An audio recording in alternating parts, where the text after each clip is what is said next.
Yustaf segera menoleh ke arah Alika setelah menerima kembalian dari kasir.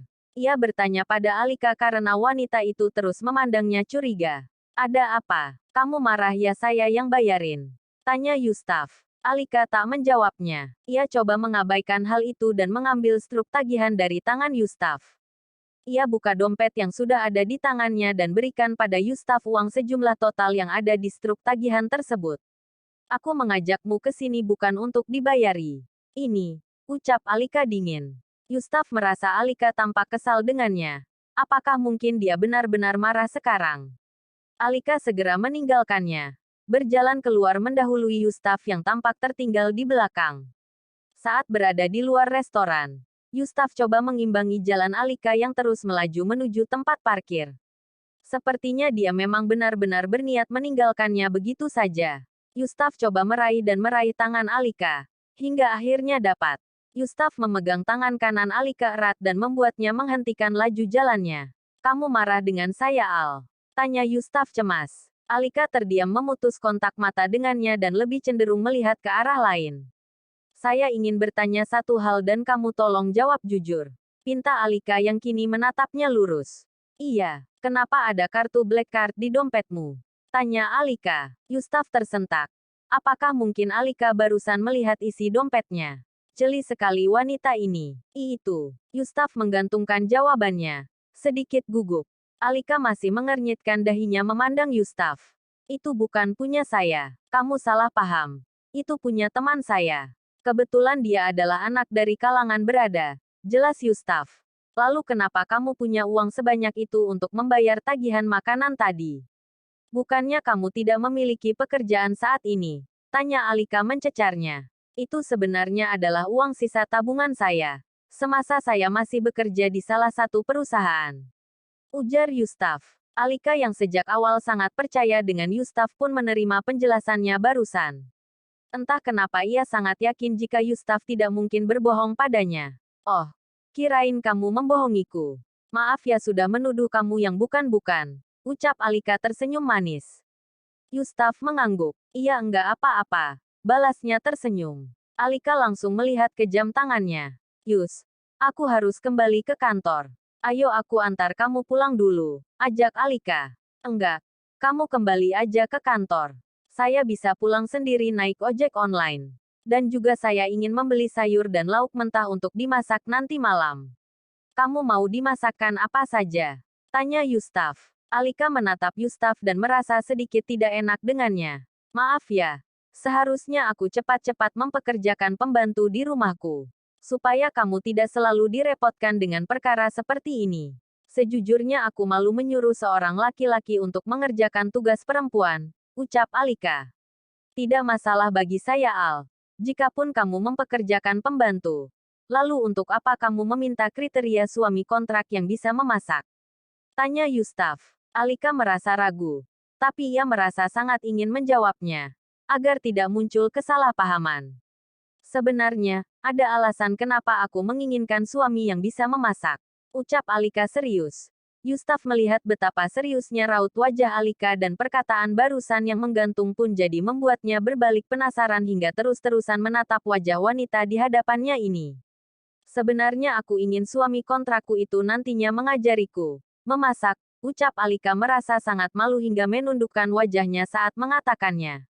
Yustaf merasa jawaban tersebut cukup lucu, hingga membuatnya mengekeh geli. Alika sebal dengan sikapnya yang menertawainya seperti itu.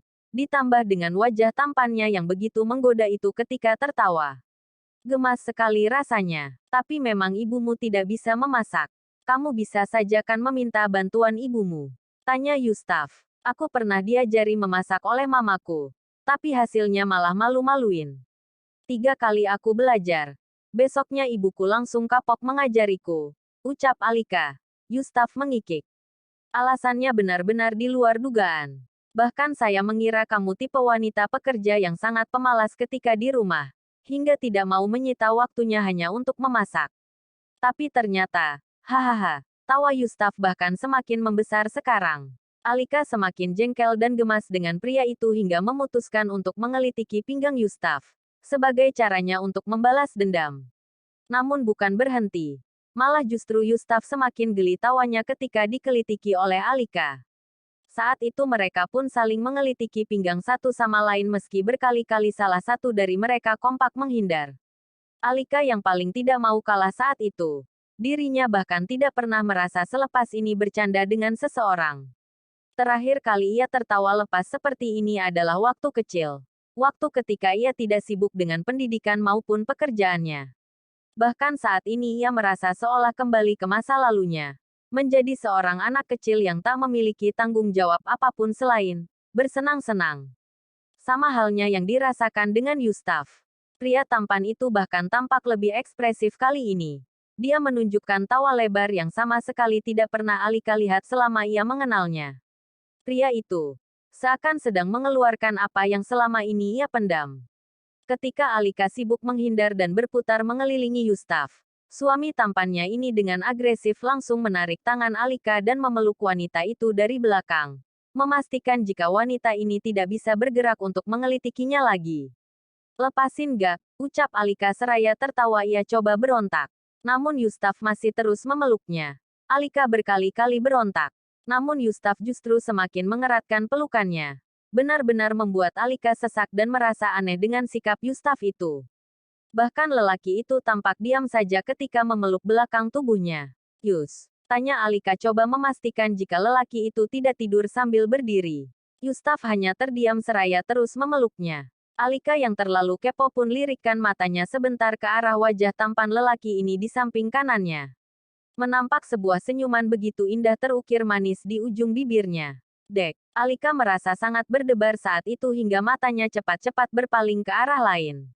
Berbeda halnya dengan yang Yustaf rasakan. Baru kali ini Yustaf merasa sangat senang seperti ini.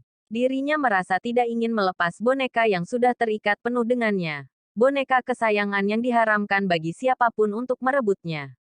Sore harinya, Alika pun sudah pulang dari tempat kerjanya. Ia berjalan memasuki rumah besarnya setelah terlebih dahulu melepas kaus kaki dan sepatunya lalu menaruh sepatu itu ke atas rak belakang pintu. Alika mencium wangi makanan yang sangat enak dari arah dapur. Alika pun segera beranjak ke arah dapur setelah menaruh tasnya di atas sofa. Mah, lagi masak ya? Udah enggak usah repot-repot. Al rencana mau beli lauk aja nanti sama Yu. Belum selesai bicara. Alika tersentak saat melihat Yustaf sedang mencicipi makanan yang sedang dimasaknya. Yustaf, kamu ngapain? Oh alah, kamu masak, tanya Alika yang secepat mungkin mendekati Yustaf. Pria tampan berbaju kasual itu segera mengangkat wajannya dengan kain. Ia pindahkan ayam teriyaki dari wajan ke dalam mangkuk beling ukuran sedang. Kenapa kamu enggak nunggu aku aja Yus? Supaya kamu bisa mengajariku memasak. Tanya Alika. Enggak mungkin. Kamu pasti lelah karena seharian bekerja. Saya juga dari tadi tidak melakukan hal apapun sih. Saya sengaja menunggu waktu-waktu kamu pulang. Supaya bisa langsung masak dan matang. Dan ketika kamu sudah pulang pun kamu bisa langsung mencicipinya. Ucap Yustaf. Alika tersenyum memandang Yustaf. Kamu baik banget sih. Lama-lama. Jika aku terus dimanjakan oleh Muni. Aku pasti akan susah untuk menceraikan kamu. Ucap Alika. Tidak perlu cerai juga tidak masalah. Ucap Yustaf tersenyum tipis. Alika tersentak. Apa maksud perkataannya barusan? Kenapa dia berbicara seperti itu? Apakah mungkin? Dia. Tidak Alika. Itu tidak mungkin. Jangan terlalu ger. Yustaf yang terus dipandang penuh tanya oleh Alika langsung mengalihkan atensinya ke arah mangkuk berisi ayam teriyaki yang sudah dimasak tadi. Ia taruh mangkuk itu ke atas meja makan yang berada di ruang tengah lalu tutup dengan tudung saji. Lalu ia kembali lagi ke dapur. Meneruskan masaknya lagi. Kali ini ia cuci bersih sayur sawi putihnya dengan air di wastafel dan iris. Ia terus mendiamkan Alika yang sejak tadi terduduk di kursi menonton apa yang ia lakukan. Yustaf yakin. Wanita itu kini sedang bertanya-tanya tentang apa yang barusan ia katakan. Tiba-tiba saja suara Ratna terdengar dari arah luar sana. Assalamualaikum Al. Kamu udah pulang ya? Tadi Yustaf bilang mau masak bener gak tuh? Tanya Ratna yang berjalan masuk ke dalam rumah dengan mata berkeliling mencari sang pemilik rumah berada. Ternyata mereka berdua sedang berada di dapur. Ratna pun segera mendekati mereka. Kamu pasti lagi liatin si Yustaf masak kan Al? Kamu harusnya belajar samadhi. Ratna tiba-tiba menghentikan bicaranya saat melihat Alika sedang dibantu oleh Yustaf memotong sayuran. Bahkan mereka terlihat intim sekali saat itu. Di mana posisi Alika saat itu seakan dipeluk oleh Yustaf dari belakang dan tangan kanan Alika yang sedang mengiris sayur juga ditimpa oleh tangan kanan Yustaf. Alika merasa sangat deg-degan saat itu. Tapi apakah rencana tersebut berhasil? Sejujurnya barusan, ketika Alika mendengar suara Ratna dari arah pintu, ia langsung bergegas bersikap seakan sedang belajar masak dengan Yustaf. Ia hanya tidak ingin mendengar ibunya mengoceh lagi perihal dirinya yang tidak bisa memasak. Tapi pelukan Yustaf ini, sejujurnya tidak terhitung. Alika bahkan tidak menyuruhnya untuk bersikap seperti ini. Lagi-lagi lelaki ini melakukan hal semaunya. Tidak tahukah jika Alika benar-benar merasa diuji keimanannya karena ini? Tanda seru. Yus, apa yang kau lakukan, Hu? Bisik Alika. Saya hanya sedang mengajarimu memotong. Bisik Yustaf yang bibirnya terasa amat dekat dengan telinganya. Hingga Alika merasa sedikit geli ketika dagu Yustaf menyentuh bahunya dan semakin merayap hingga menempelkan sisi wajahnya ke leher Alika. Dia. Apakah dia ini jelmaan seekor kucing? Tanda seru. Kenapa akhir-akhir ini dia hobi sekali menempel? Malam harinya Yustaf yang sedang rebahan di atas kasurnya mendengar suara Alika sedang menelepon seseorang di depan kamarnya. Bahkan tak lama setelahnya Alika beralih mengetuk pintu kamar Yustaf yang tertutup rapat itu. Yustaf segera bangkit dan membuka pintunya. Ada apa, Al? Tanya Yustaf. Alika langsung menggandeng tangan Yustaf dan membawanya pergi dari sana. Mereka saling berjalan cepat menuju tangga. Langkah demi langkah menuruni tangga. Alika berkata, kamu ingat apa yang aku katakan tadi siang? Tanya Alika seraya terus berjalan. Apa? Tanya Yustaf heran.